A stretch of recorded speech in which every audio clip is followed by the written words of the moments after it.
लोकसभा निवडणुकीमध्ये भाजपला महाराष्ट्रामध्ये मोठा फटका बसला। त्यानंतर विधानसभा निवडणुकीसाठी भाजपने जोरकसपणे प्रयत्न केले आणि अभूतपूर्व असं यशही मिळवलं। आणि आता तोच पॅटर्न भाजपकडनं बिहारसाठी सुद्धा राबवण्यात येणार आहे आणि त्याचाच एक भाग म्हणून केंद्रीय गृहमंत्री अमित शहा यांनी एक मोठा नारा देखील दिलाय। पाहूयात या सगळ्या संदर्भातला हा स्पेशल रिपोर्ट।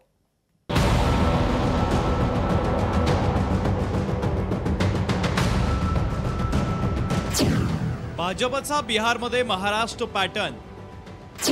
बिहारसाठी भाजपचा 225 प्लसचा नारा। बिहारच्या आखाड्यात महाराष्ट्र पॅटर्न चालणार।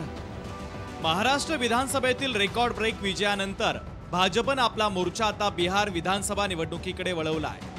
लोकसभा निवडणुकीमध्ये मोठी हार पत्करल्यानंतर महाराष्ट्र भाजपने विधानसभेत केलेल्या कमबॅक पॅटर्नची देशभरात चर्चा रंगली। हाच महाराष्ट्र पॅटर्न येऊ घातलेल्या बिहार विधानसभा निवडणुकीमध्ये वापरण्याच्या सूचना केंद्रीय गृहमंत्री अमित शहांनी दिल्याचं समजतंय।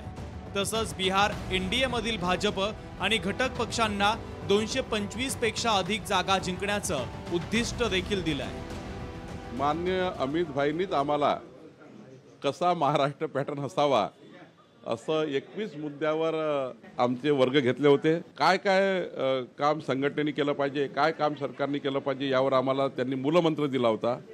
माननीय अमित भाईच्याच मूलमंत्रावर आम्ही काम केलं आणि तो खरा पॅटर्न यशस्वी झाला। कुठल्याही निवडणुकीमध्ये बूथ कमिट्या या महत्त्वाच्या भूमिका बजावतात। अगदी हेच तंत्र केंद्रीय गृहमंत्री अमित शहांनी महाराष्ट्र भाजपला सांगितलं आणि भाजपने महाराष्ट्रात ते अवलंबलं देखील होतं।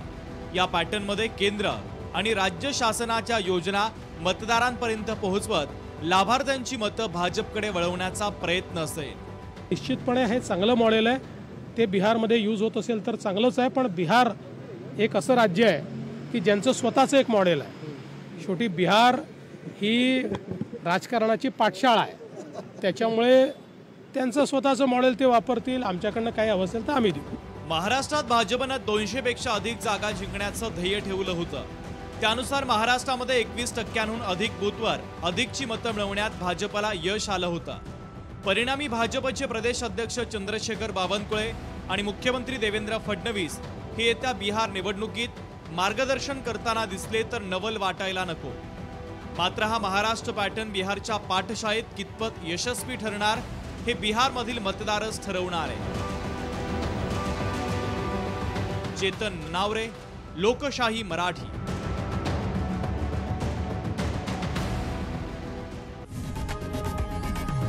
लोकशाही मराठी ऐका, पहा, जागरूक रहा।